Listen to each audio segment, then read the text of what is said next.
అనారోగ్యంతో కన్నుమూసిన మాజీ ప్రధాని డాక్టర్ మన్మోహన్ సింగ్ అంత్యక్రియలను అధికారిక లాంఛనాలతో నిర్వహించనున్నారు. ఉదయం 11:45 ఢిల్లీలోని నిగంబోధ్ అంతిమ సంస్కారాలకు ఏర్పాటు చేస్తున్నట్లుగా కేంద్ర హోంశాఖ ఉత్తర్వులు జారీ చేసింది. అదేవిధంగా సైనిక లాంఛనాలతో తుది వీడ్కోలు పలికేందుకు తగిన ఏర్పాట్లు చేయాలని కేంద్రం రక్షణ శాఖను కోరింది. అదేవిధంగా కార్యక్రమాల్లో పాల్గొనే ప్రముఖుల పేర్లతో ఓ ప్రకటన విడుదలైంది. ప్రస్తుతం మాజీ ప్రధాని మన్మోహన్ సింగ్ పార్థివ దేహం ఆయన నివాసంలో ఉంది. అయితే ప్రజల సందర్శనార్థం భౌతిక కాయాన్ని కాంగ్రెస్ ముఖ్య నేతలు మరికొద్ది సేపట్లోనే ఏఐసీసీ ప్రధాన కార్యాలయానికి తరలించనున్నారు. అక్కడి నుంచే మన్మోహన్ సింగ్ అంతిమయాత్ర ప్రారంభం కానుంది. మరోవైపు మన్మోహన్ సింగ్ అంత్యక్రియలను వీర్ భూమి లేదా శక్తి స్థల్లో కొంత భాగం కేటాయించాలని కాంగ్రెస్ నేతలు రిక్వెస్ట్ చేశారు. అక్కడే ఆయన సమాధిని కూడా నిర్మించాలని కోరారు.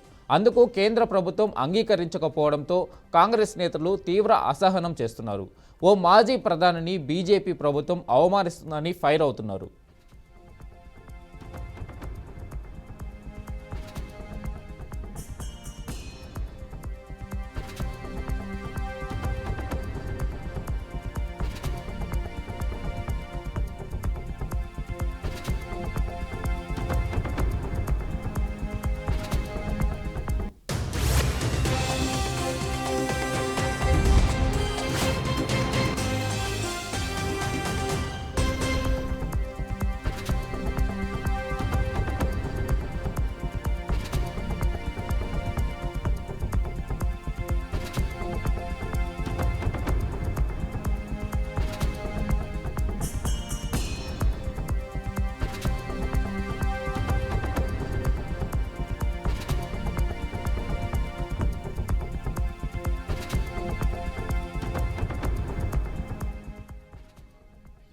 అనారోగ్యంతో కన్నుమూసిన మాజీ ప్రధాని డాక్టర్ మన్మోహన్ సింగ్ అంత్యక్రియలను అధికారిక లాంఛనాలతో నిర్వహించనున్నారు.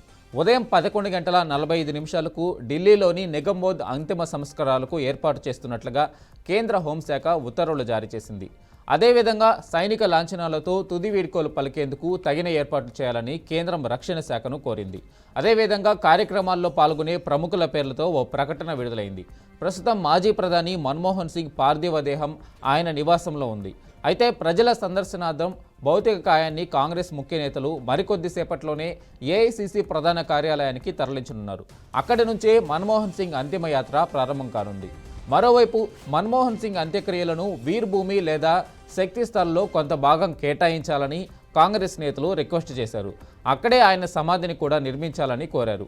అందుకు కేంద్ర ప్రభుత్వం అంగీకరించకపోవడంతో కాంగ్రెస్ నేతలు తీవ్ర అసహనం వ్యక్తం చేస్తున్నారు.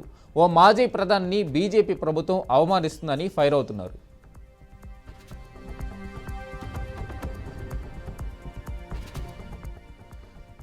దీనిపై మరింత సమాచారం మా ప్రతినిధి భాస్కర్ అందిస్తారు. భాస్కర్, చెప్పండి. వెంకటేష్, మాజీ ప్రధాని ఏదైతుందో డాక్టర్ మన్మోహన్ సింగ్ అంత్యక్రియలు కేంద్ర ప్రభుత్వం అధికార లాంఛనాలతో నిర్వహించడం కోసం పూర్తి ఏర్పాట్లు చేసిన పరిస్థితి. ఈ నేపథ్యంలో ఇవాళ ఉదయం 11:45 పూర్తి స్థాయిలో తమ మన్మోహన్ సింగ్ అంత్యక్రియలు ఢిల్లీలోని నిగంబోధ్ ఘాట్ లో జరుగుతాయని చెప్పి ఇప్పటికే కేంద్ర ప్రభుత్వం ఒక ప్రకటన తెలిపిన భాగం పరిస్థితి. దానిలో భాగంగా పూర్తిగా ఏదైతుందో సెంట్రల్ కేంద్ర ప్రభుత్వం సంబంధించిన సైనిక లాంఛనాలతో తుది వీడ్కోలు పలికేందుకు అన్ని ఏర్పాట్లు చేసింది కేంద్ర రక్షణ శాఖ. ఇప్పటికీ ఈ మేరకు పూర్తి స్థాయిలో ఏర్పాటు చేసేందుకు ఇటు ప్రభుత్వం కావచ్చు, కాంగ్రెస్ నేతలంతా కూడా అంతిమయాత్ర పెద్ద మొత్తంలో విజయవంతం చేయడం కోసం ఇప్పటికే పూర్తి స్థాయిలో ఏర్పాటు చేసిన పరిస్థితి. మన్మోహన్ సింగ్ మృతికి కేంద్ర కేబినెట్ సంతాపం తెలిపింది. ప్రధాని నరేంద్ర మోదీ అధ్యక్షతన సమావేశమైనటువంటి కేంద్ర కేబినెట్ తీర్మానం చేసినటువంటి అంశాలు ఆ సంతాప దినంగా 2 నిమిషాల పాటు మౌనం పాటించారు. అదేవిధంగా వచ్చే నెల 11వ తారీఖు వరకు కూడా 7 రోజుల పాటు సంతాప దినాన్ని ప్రకటించినటువంటి కేంద్ర ప్రభుత్వం ప్రకటించింది.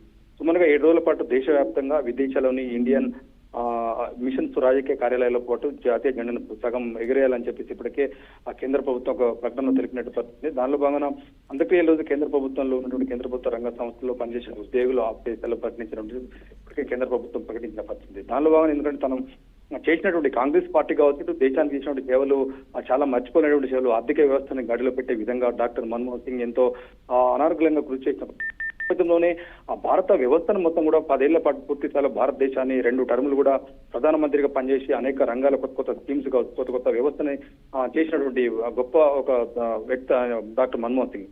ఆ నేపథ్యంలోనే ఉన్నటువంటి వ్యవస్థను కూడా పూర్తి స్థాయిలో చేసినటువంటి డాక్టర్ మన్మోహన్ సింగ్ అంత్యక్రియలు దేశవ్యాప్తంగా పెద్ద మొత్తంలో చేయడం కోసం ఇటు కాంగ్రెస్ పార్టీ కావచ్చు అటు కేంద్ర ప్రభుత్వంగా ఇప్పటికీ అన్ని ఏర్పాటు చేసిన పరిస్థితి ఉంది. దానిలో భాగంగా ఇవాళ 11:45 పూర్తి స్థాయిలో అంత్యక్రియలు చేయడం కోసం అయితే కేంద్ర ప్రభుత్వాన్ని ఏర్పాటు చేసిన పరిస్థితి వెంకటేష్. అయితే భాస్కర్ చెప్పండి, ఈ అంత్యక్రియలకు ఎవరెవరైనా ముఖ్య నేతలు ఎవరు హాజరవబోతున్నారు? ఇప్పటికీ అంత్యక్రియలు సంబంధించి కేంద్ర ప్రభుత్వంలో ఉన్నటువంటి నరేంద్ర మోదీ కావచ్చు, రాష్ట్రపతి కావచ్చు, కేంద్ర కేబినెట్ మొత్తం పూర్తిగా హాజరయ్యే అవకాశం. అదేవిధంగా కాంగ్రెస్ పార్టీ విషయానికి వస్తే ఇప్పటికే సోనియా గాంధీ కావచ్చు, రాహుల్ గాంధీ, కాంగ్రెస్ ఖర్గే కావచ్చు, కేసీ వేణుగోపాల్ కావచ్చు ఇప్పటికే పూర్తి స్థాయిలో హాజరవుతారు. ఎందుకంటే కాంగ్రెస్ పార్టీ ఆ గొప్ప నేతను కోల్పోయిందని చెప్పి ఇప్పటికే దిగ్భ్రాంతున్నటువంటి పరిస్థితి. ఆ నేపథ్యంలోనే ఒక పక్క అంత్యక్రియలు చేసినటువంటి శక్తి స్థలు కానీ దాంట్లో కొంత ఇష్యూ అవుతున్న నేపథ్యంలో ఇప్పుడు కాంగ్రెస్ పార్టీ కూడా పూర్తి స్థాయిలో విజయవంతంగా అంత్యక్రియలను జరపడం కోసం అన్ని ఏర్పాట్లు చేసిన పరిస్థితి. దేశవ్యాప్తంగా రాష్ట్రాలు కూడా పూర్తి స్థాయిలో సంతాప దినాలు ప్రకటించిన, అదేవిధంగా ఆ రాష్ట్రాల సీఎంలు కూడా అక్కడికి హాజరయ్యే అవకాశం కనిపిస్తుంది. దేశవ్యాప్తంగా ఉన్నటువంటి ఆ రాష్ట్రాల ముఖ్యమంత్రులు కావచ్చు, గవర్నర్లు కావచ్చు, పెద్ద ప్రతిపక్ష నేతలు కావచ్చు, అందరూ కూడా పెద్ద మొత్తంలో అంత్యక్రియలకు హాజరయ్యే అవకాశం ఉంది. ఈ నేపథ్యంలో ఇటు కాంగ్రెస్ పార్టీ కావచ్చు, అటు కేంద్ర ప్రభుత్వం కావచ్చు అన్ని ఏర్పాట్లు అయితే చేసిన పరిస్థితి Venkatesh. Okay, right, thank you Bhaskar.